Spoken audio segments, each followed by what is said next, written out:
আসসালামু আলাইকুম সবাইকে। আজ রবিবারের সকালে ঘুম থেকে উঠে দরজাটা খুলতেই মনটা খুশিতে ভরে গেল। অনেক গরমের পর আজ হয়তো বৃষ্টির দেখা পাবো। বর্ষাকাল তো পড়ে গেছে, কিন্তু বৃষ্টির এখনও দেখা পাইনি।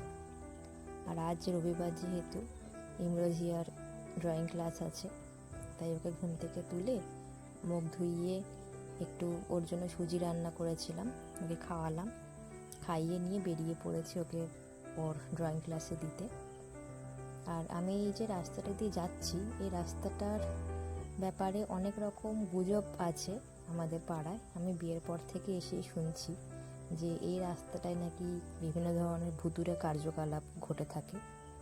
তো অনেকে রাতে অনেক কিছু আগে, এখন আর না হয়তো এখন আর এরকম কিছু শুনিনি, কিন্তু রাতের বেলায় অনেক আগে শুনেছিলাম মামা শ্বশুর এদের কাছ থেকে যে অনেক কিছু শুনেছে বা দেখেছে, অনেকে দুপুরেও দেখেছে। তাই আমার এই রাস্তাটার প্রতি একটা আলাদা ভালোবাসা আছে, কারণ আমি এসব জিনিস একটু এক্সপিরিয়েন্স করতে চাই। আমি অ্যাকচুয়ালি ভূত দেখতে চাই, এটা আমার অনেক দিনের ইচ্ছা। তো আমার দুর্ভাগা কোনো দিন সেরকম আমার ক্ষেত্রে কখনো হয়নি, আমি কখনো ভূত বা এরকম কিছু আমি অনুভব করিনি। যাই হোক, আর কি করা যাবে, কপালে না থাকলে। তারপরে ওকে ড্রয়িং ক্লাসে নামিয়ে দিয়ে আমি বাড়ি ফিরলাম। আর ড্রয়িং ক্লাস বলতে এটা একটা ক্লাব, এখানে স্যার আসেন, এসে ওদের ড্রয়িং শেখান। আর দেখি দরজা বন্ধ, তো বুঝেই গিয়েছিলাম বাচ্চারা বদমাইশি করছে। আর কথা মতন দেখলাম তাই, ওরা ভিতরে দরজা বন্ধ করে, স্যার যেহেতু আসেনি, সবাই কানামাছি খেলছিল। রং মুছে যে রুমালটা নিয়ে দেখুন, সেই রুমালটাই চোখে বেঁধেছে। তো ওকে ভিতরে ঢুকিয়ে দিলাম। ও যেহেতু সব থেকে ছোটো, তাই সবার খুব আদুরের। আর ওরা সব থেকে ছোটো বলতে ওরাও বেশি বড় নয়, ওরাও বাচ্চাই। ওকে রেখে আমি বাড়ি ফিরলাম। আজকে যেহেতু রবিবার, হাতে একটু সময় আছে বলে আজকের ভাবলাম যে উনুনে ভাতটা রান্না বসিয়ে দিই। তো উনুনে ভাত বসিয়ে দিলাম। ভাত বসিয়ে ভাত হয়ে যেতে 1-1.5 ঘন্টা তো আঁকার ক্লাস হয়, তো সেইটুকু সময়টুকু আমি ভাতটা রান্না করে নিয়ে আবার বেরিয়ে পড়লাম ওকে আনতে। আর এটা আমাদের প্রাথমিক বিদ্যালয়, আমাদের পাড়ার। আর রাস্তা দিয়ে যেতে যেতে একটা খুব সুন্দর ফুল চোখে পড়লো, তো সেটাকে ক্যাপচার করলাম।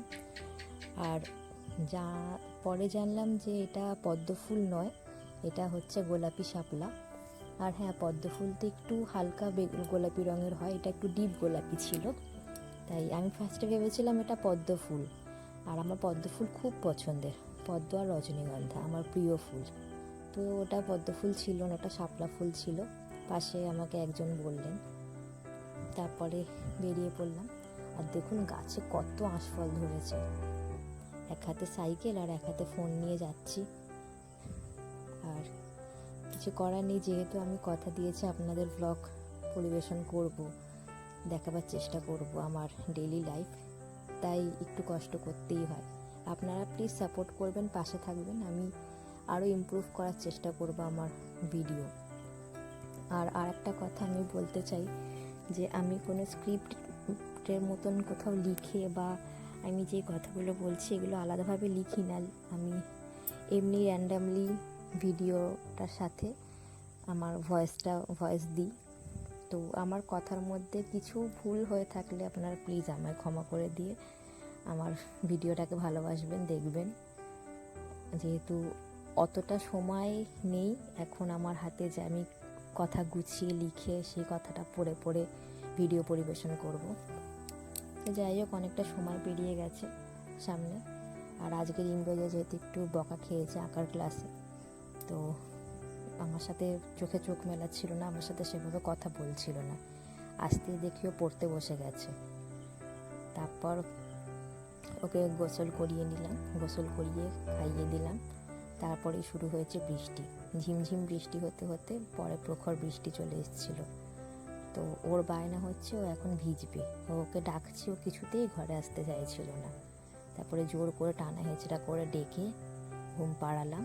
ঘুম থেকে উঠে সে আবার জেদ, তখনও দেখছি হালকা বৃষ্টি হচ্ছে। দুপুরের দিকে বেশ ভালোই মুষলধারে বৃষ্টি এক ফলক হয়ে গেছে। আকাশটা ওই জন্য একেবারে নিঝুম হয়ে রয়েছে, বাইরে কেউ নেই। এই সময় বাইরে সবাই বসে থাকে, আপনারা তো দেখেছেন, কিন্তু আজকের কেউ নেই, যেহেতু বৃষ্টি হয়েছে, চারিদিকে কাদা। কিন্তু ইমরোজিয়াকে কে বোঝাবে, ও ভিজবে, ও বাইরেতেই থাকবে। তো যাই হোক, ওর সাথে একটু বাইরেতে ছিলাম। আর এই যে পাখিগুলো উঠছে, এগুলো সব কটা বাদুড়। আমাদের এখানে একটা বাগান আছে, সেই বাগানে এদের বসবাস। সেখানে নাকি এই বাদুড় অনেক, আমি কোনোদিনও দেখিনি যদিও বা, কিন্তু শুনেছি। তাই জন্য আমাদের এখানে বাদুড়টা একটু বেশি দেখা যায়। ওকে বাড়িতে রাখছিলাম অনেক করে, তো ও যখন বাইরেটা খেলছে ভাবলাম একটু সন্ধ্যের টিফিন বানিয়ে নিই। তো আজকের আমি বানিয়েছিলাম চাউমিনটা সেদ্ধ করে আলু পেঁয়াজ সব কুচিয়ে রেডি করে নিয়েছি। তারপরে একটু ঘরে বাদাম ছিল, আমার মা এইভাবে আলু দিয়ে পেঁয়াজ দিয়ে বাদাম দিয়ে চাউমিন বানাতো। অনেক বলতে আমি সে ছোটোবেলায় খেয়েছি, যখন আমি ইংরেজিয়ার মতন ছিলাম। তো ঘরে এক প্যাকেট বাদাম ছিল বলে আমি বললাম আজকের আমি বাদাম দিয়ে চাউমিন বানাই।